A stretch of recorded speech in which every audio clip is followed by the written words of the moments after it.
Hello అందరికీ నమస్తే అండి. ఎలా ఉన్నారు? బాగున్నారా? నేనైతే చాలా బాగున్నాను. మరి మీరు బైబిల్ గ్రంథంలో మీరు డేవిడ్ గారు మన గొలియాతుని ఎలాగైతే ఒక యుద్ధంలో ఒడిసెలతో సంహరించి విజయాన్ని సాధించారో అటువంటిది మా గ్రామంలో ఇంకా వాడుతున్నారండి. అదేంటి అనుకుంటున్నారా?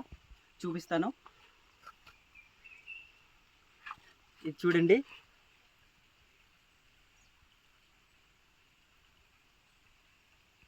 ఇదండి ఇది చూడండి. ఇదేంటో కింద కామెంట్ సెక్షన్లో కామెంట్ చేయండి. ఓకే, మీకు ఏమైనా తెలిసి ఉంటే దీని పేరు అనేది కింద కామెంట్ సెక్షన్లో కామెంట్ చేయండి. మరి మా ప్రాంతాల్లో అయితే దీన్ని ఒడిసెలు అంటామండి. ఒడిసెలు అంటాం. అలాగే మీరు ఒక మూవీలో చూస్తుంటారు కదండి, మన కొండపొలంలో చూసే ఉంటారు. ఓ హీరో అనేది తన పశువులకు తినడానికి వచ్చినప్పుడు ఇటువంటి దాంట్లోనే వేసి పులిని అనేది తరిమేయడం జరుగుతుంది, అంతే కదండి. మరి ఇది మా గ్రామంలో మా మా గిరిజన ప్రజలే దీన్ని సొంతంగా తయారు చేస్తారండి, అల్లుతారు. అదే దేంతో తయారు చేస్తారో కూడా మీకు చెప్తాను. అదేంటంటే తడిసి చెట్టు అండి. ఆ తడిసి చెట్టు మీకు చూపిస్తాను ఒకసారి.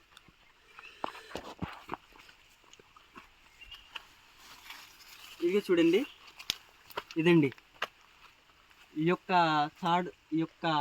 చెట్టు నారతో అనేది మా గిరిజన ప్రజలైతే దాన్ని అల్లుతారండి. సో దాన్ని 2 రకాలుగా అల్లుతారండి. ఇది ఒకటి చూపిస్తాను. ఇదైతే ఇది బస్తనార ఉంటుంది కదండి, ప్లాస్టిక్ బస్తనార, దీంతో తయారు చేసిందండి. మరి ఈ చెట్టుతో తయారు చేసింది అయితే ఇదిగండి, ఇదండి చెట్టు యొక్క తాడుతో అనేది తయారు చేస్తారండి. మరి అది కూడా మీకు క్షుణ్ణంగా చెప్తాను. ఏంటంటే ఈ చెట్టుని ఇలా నరికిన తర్వాత మనకు దీని నుంచి నేనైతే మిమ్మల్ని చూపించడానికని చిన్న చెట్టు తేయడం జరిగింది. మరి పెద్ద చెట్టు దగ్గర అయితే మంచి నార దొరుకుతుందండి.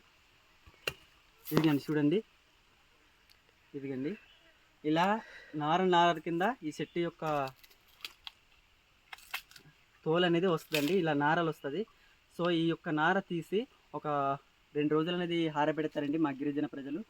తీసి ఆ తర్వాత ఆరిన తర్వాత మంచిగా మనకు నచ్చిన విధంగా మలుచుకొని దీన్ని ఈ ఒడిసెలు అనే దాన్ని అల్లడం జరుగుతుందండి. మరి మీరు ఎప్పుడైనా ఇలాంటి దాంట్లో మీరు ఎప్పుడైనా వేసి ఉంటే కింద కామెంట్ సెక్షన్లో కామెంట్ చేయండి.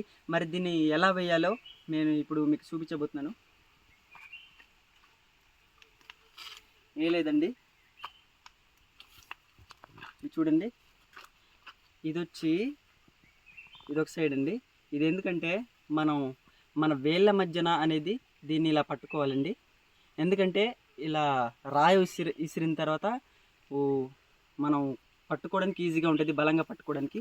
మరి ఇక్కడనేది మనం రాయి వేసుకోవాలండి. ఈ రాయి వేసుకోవాలి, ఇలా రాయి వేసుకోవాలి. మరి ఈ వైపు సైడ్ అయితే ఇటువైపు సైడ్ అయితే మనం ఇలా పట్టుకోవాలండి. ఇలా పట్టుకోవాలండి.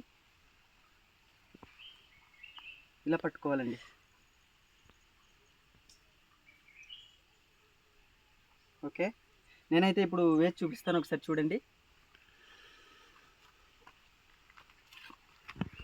కొంచెం దూరంగా వెళ్ళి ట్రై చేసి చూపిస్తాను మన వ్యూవర్స్కి. ఇప్పుడు చూడండి, ఇలా తిప్పుకోవాలండి. చూసారు కదండి ఎలాగెళ్ళిందో. అలాగే ఇంకోసారి చూపిస్తానండి.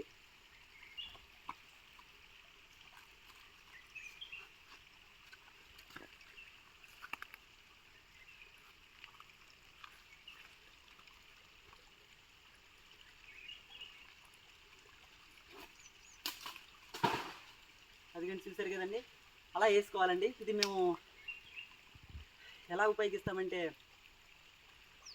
మనం కొండపోడి పొలం గట్ట చేస్తాం కదండి, అటువంటి టైంలో కోతులు ఏవైనా పిట్టలు మన ధాన్యాన్ని పాడు చేస్తున్నప్పుడు మనం అనేది దీన్ని ఉపయోగిస్తామండి. ఉపయోగిస్తామండి. ఎందుకంటే మనం ఇలాగ రాయి చేత్తో కొట్టడం వల్ల మనకి ఇక్కడ జాయింట్ అనేది మనకు ఇక్కడ అనేది అస్తమాట వేయడం వల్ల నొప్పుడుతుందండి. ఒక 2 సార్లు అయితే చేత్తో వేసుకొని అస్తమాట్లు వేయలేం కదండి. సో అందుకని మేము దీన్ని ఉపయోగిస్తామండి. దీంతో ఎటువంటి ఇన్ఫెక్షను నొప్పి కానీ జరగదు. చాలా బాగుంటుంది. మీరు ఒకసారి ఎప్పుడైనా ట్రై చేసి చూడండి, ఓకేనా? మరిన్ని నా వీడియోస్ కోసం మీరు నా నుంచి తెలుసుకోవాలనుకుంటే నా ఛానల్ని సబ్స్క్రైబ్ చేయండి. నా ఈ వీడియో నచ్చినట్లయితే లైక్ చేయండి, షేర్ చేయండి.